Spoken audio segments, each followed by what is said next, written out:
Ah, home sweet home.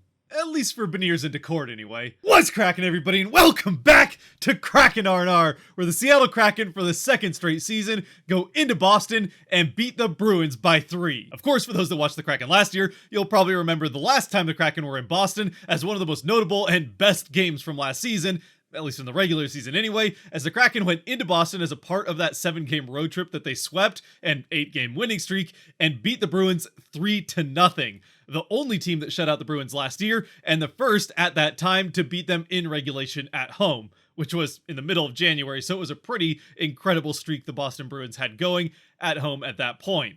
And now this season, even if the Bruins aren't quite the same team they were last year, they're still one of the 2 best teams in the NHL, and the Kraken still went in and beat them by 3, this time 4-1. And what a game this one was for the Kraken too, building off of a great game in New York against the Islanders, and yes, again, that one did go to the shootout, but the Kraken really controlled that game all along, and while it did take them all the way until the maximum amount of time to get the 2 points, they got those 2 points in the standings and did a lot of the things that they just hadn't really been able to do, at least consistently, since the winning streak. Offensively, getting in and creating great pressure off the forecheck, getting set up in the offensive zone consistently, and getting some shots off on goal.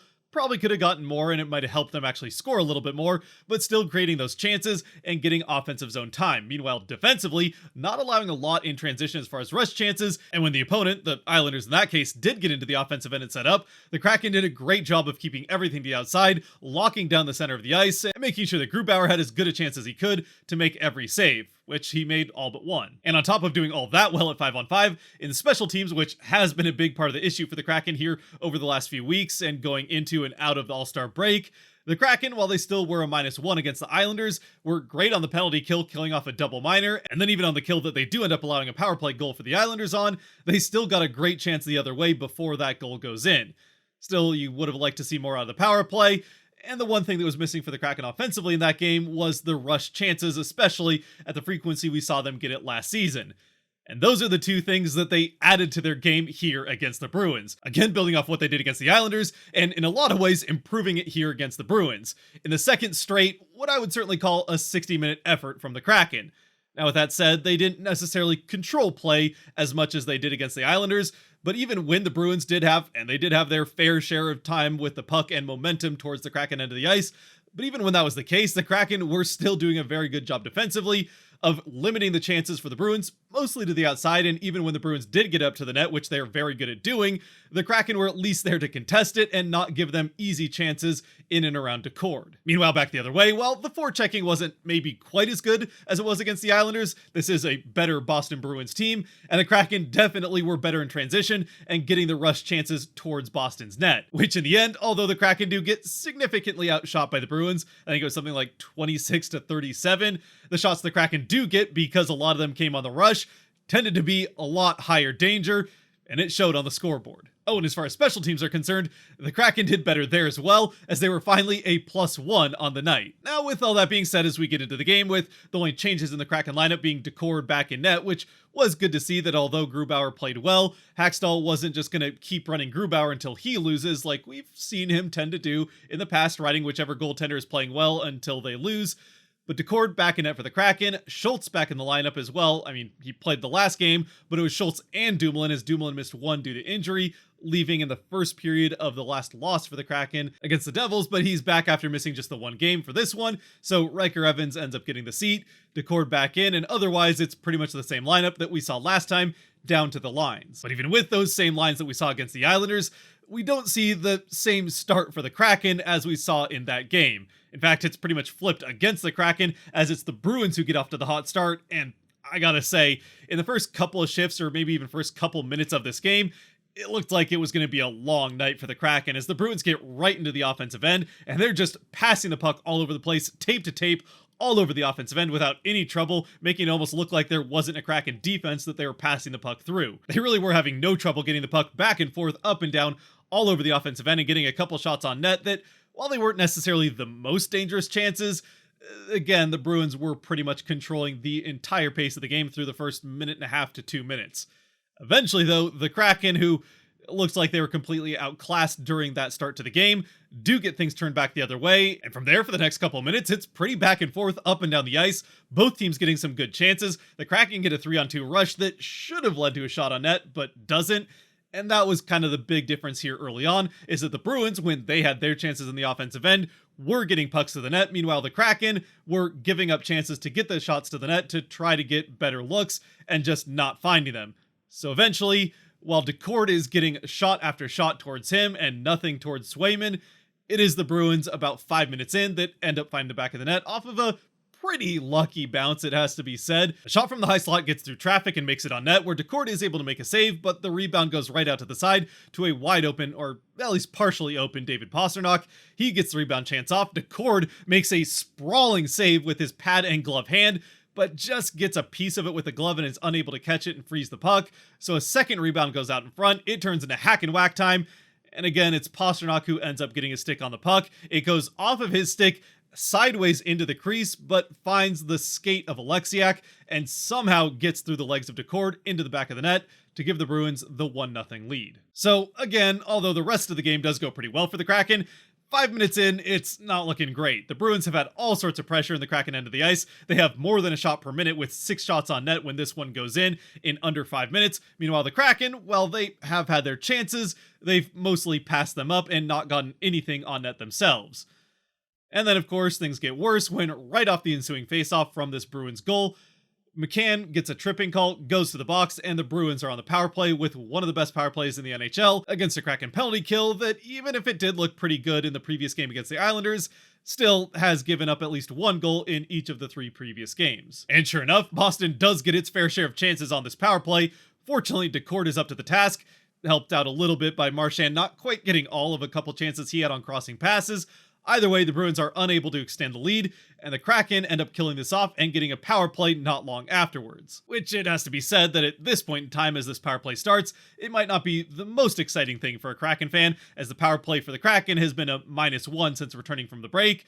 But they do make up for it here, as although things don't get off to the best start, the puck does get cleared a couple times. Eventually, the Kraken get a rush chance the other way. It's Beniers getting it through the neutral zone, out to the side to Bjorkstrand, who gets it up to Eberle. Eberle comes in with Beniers on the far side. They get up to net. Eberle tries to backhand a pass across to Beniers on the far side for a chip-in, but that attempted pass, or maybe he was just trying to put it through the 5-hole of Swayman. Either way, it doesn't make it through to Beniers on the far side. Instead, it rebounds right back out. Swayman, though, doesn't know where it is. He thinks that it somehow did get to the other side of the net, as he's looking over there, but instead, the rebound has gone right back to Eberle on the same side of the net. Swayman, looking to the far side, has left that side of the net open, so Eberle, all he has to do is backhand it into the empty net to give the Kraken the power play goal. Eberle's 10th of the season as he gets into double digits, and the Kraken have tied things up and are +1 on special teams in the game. And on Eberle's 10th of the season, Bjorkstrand picks up his 28th assist, and Beniers his 14th. And then just a couple minutes later, Beniers almost gets another assist with an incredible feed from behind the net at 5-on-5, right up to McCann in front. McCann roofs it, but right into just getting enough of the shoulder of Swayman to stay out of the net, as Swayman comes up with a huge shoulder save here. And the Kraken, while they do get a little bit more momentum, eventually that's turned back the other way. Still, through all of it, with the game going back to some pretty exciting back and forth play, we get to the first intermission with the game still tied at 1 after 1. And the second period pretty much picks up right where the first period left off. It's back and forth play all along, and while the Bruins are getting certainly the more quantity of shots on net, the Kraken are still getting their chances back the other way, transitioning well, getting some good forechecking in, and getting their occasional shots on net, even though the Bruins are, like I said, certainly getting more towards the Kraken net. Though even with all the shots the Bruins were getting to the net, of course, as we've come to expect, Decord was more than up to the task, and since the Bruins have already scored the 1 goal they're going to this game, having seen the final score, he makes every save the rest of the way. And does get a little bit of help here in the second period, especially from the right post behind him, with 2 shots from the Bruins in this period alone going off that right post and staying out. One of them even going off the inside of that post and bouncing out behind Decord out the other way. Still, the Kraken maybe do a little bit of luck, and Decord in particular, after how that first goal went in for the Bruins. But if those 1 or 2 shots off that right post do make up for the bad bounce that ended up behind Decord in the first period, then I would say things safely turn in the Kraken favor when it comes to luck at that end of the ice, when the Bruins end up on a power play midway through the period. And on that power play early on, JVR has a wide open net. He has his stick on the ice at the top of the crease on the far side of Decord. The pass gets to him on his stick, and then he just forks it wide back the other way, clean through the crease behind Decord, the net completely open. The Kraken definitely catching a bit of a break there as the wide open net is missed, and the Kraken still escape with a +1 on the special teams for the night. And you know what? Sometimes when it rains, it pours, as the Kraken continue to get some good fortune in their end of the ice, that side of the blue line, as late in the period in the final few minutes, one of the Bruins defensemen catches an edge just inside the Kraken blue line. He goes to the ice, the puck is left wide open, and the Kraken turn it into a 3-on-1 back the other way. It's Tolvanen with the puck through the neutral zone. He gets it to Beniers on the far side as they get into the offensive end. Bjorkstrand down middle takes the single defenseman with him. Beniers then a wide open pass back to Tolvanen on the far side. Tolvanen turns into his alter ego of Golvanen and buries the shot into a basically open net to give the Kraken the 2-1 lead. Tolvanen his 14th of the season. Beniers picks up his second assist of the game. And for the Kraken, who, let's face it, on the season as a whole have been due some breaks offensively, certainly get one here. Plus, they're also able to carry that important lead going into the third period, which has been kind of make or break for the Kraken so far this season. They're winless when going into the third behind, and are now 18-0-4 when going into the third with a lead. It is still, though, just a 1-goal lead, and the Bruins do get a lot of pressure and offensive momentum right away to start out the third as they try to even things up. Fortunately, the Kraken survive that, and after a couple minutes, start to slow things down and do a very good job through pretty much the rest of this game at locking things down in the neutral zone, really not giving the Bruins much in transition. And even when they do get into the Kraken end of the ice and set up, the Kraken are locking down the middle of the ice and keeping everything to the outside. And eventually, it's that ability of the Kraken to keep things to the outside and get in shooting lanes that leads to a block shot by Wennberg, which he gets to the puck first. Beniers and Eberle take that chance to start a breakout towards the other end of the ice through the neutral zone. Wennberg gets the puck up to Beniers. Beniers carries it all the way into the offensive end, looking past the entire way, though I think he recognizes pretty early on that Eberle, who's on the far side, is a few steps behind him, and there's a couple Bruins catching up into the play. Still, he's looking Eberle down the entire way up to the faceoff dot, if nothing else, to keep the lone defenseman that's back honest, as he doesn't know that Eberle's that far behind and that Beniers really doesn't have a passing chance. So by Matty continuing to look at the potential for that pass to Eberle on the far side, even if it's not really there and he probably knows that, it keeps that lone defenseman honest and away from Beniers at least far enough that gives Beniers the space to wind up a shot and fire it off, hitting the right post, but not too much of it, as it banks off the post in the top corner and into the back of the net, past Swayman to give the Kraken the 3-1 lead. Beniers his second goal in as many games and his 8th of the season. So just an incredible play from start to finish. Wennberg with the block, immediately turning that into a breakout the other way, as both Beniers and Eberle were able to recognize that they had a chance for that rush. Eberle, even if he was a step behind, still staying in the play, at least enough to keep that lone defenseman from getting up into Beniers' face and preventing him from getting this shot off. And then Beniers, the savvy to look at that pass and, again, keep the guy honest, plus then able to recognize not only when to take the shot, but also where to make it, as Swayman did kind of lean a little bit towards the far side, as that is where Beniers likes to shoot, but Beniers sees that, sees the little corner of the near side open, and fires a perfect shot there. Meanwhile, back at the other end of the ice, now that the Kraken have a lead and carry that into the middle part of the period, the Bruins do get a couple of chances to pull back to within one. They get another one that goes off of that same right post with Decord pretty much beat. This time it's Charlie Coyle, who does get around Decord right up by the net, but just can't quite get enough of the puck on the backhand to get it past Decord. Instead puts it off the outside of that same right post. 3 saves on the night for the right post. Decord, though, still had one more gem of a save in him, as he absolutely robs Pastrnak in the late part of this period. A pass right up to the side of the net in the same place that Pastrnak started the scoring play from way back in the first period. This time, the glove save ends up bouncing well out into the corner. It's still not one that Decord catches, but he makes a similar diving pad and glove stack save. Not a double pad stack, but puts the glove on top of the pad as he goes full splits. It goes off the glove into the corner, and the Kraken survive that. In the end, the Kraken do make it 4-1 with an empty netter. That having been said, it's worth mentioning the Bruins go empty net with almost 5 minutes left. A very aggressive empty net chance here for the Bruins, and honestly, I kind of like that. Yeah, you still have a chance to score at 5-on-5 between 5 minutes and kind of 3 minutes when the Kraken might have gone empty net down 2. Even with that being said, the Bruins don't get to take advantage of that full 5 minutes, as Pastrnak gets caught for a hooking right as they go to the empty net. So the Kraken end up with a power play that they pretty much just used to play keep away with the puck for 2 minutes. They never really tried to score or even set up in the offensive end. Eventually the Bruins do get back to the empty net, and that's when McCann breaks up a pass with his stick, fires the puck to the far end of the ice, gets his 22nd of the season with the empty netter, and seals away the 4-1 victory for the Kraken. So once again, obviously another huge win for the Kraken. I mean, at this point, pretty much every win for them is a huge win, but especially at the end of an East Coast road trip, in the building of one of the best teams in the NHL and one of the most structured teams as well, to come up with 3 goals at 5-on-5, they'll not count the empty netter, but to come up with those 3 goals, just one the other way, with Decord coming up with 36 saves on 37 shots, the Kraken get those 2 points in the standings.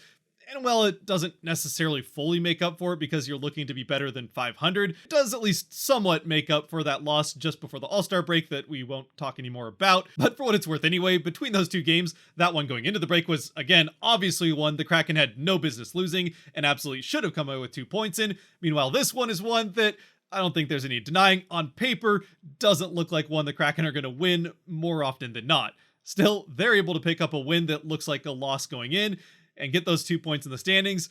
And these are games that, while they do have a light schedule the rest of the way, are still ones they're going to have to pick up to make sure they are picking up points more often than not to stay in this wildcard race and get up to the top of it in one of those 2 wildcard spots. And one more time, just like I said in the beginning, almost as importantly as the fact that the Kraken did win this game, how they won it is also very encouraging as we go into what is admittedly a pretty light last 2 weeks of February, but the rest of the season beyond that, as the Kraken are finally getting back to playing the style of hockey we saw on that winning trip and that they need to play for most of, if not the rest of the season, to get back into the postseason. Offensively good on the forecheck and on the rush in this game especially.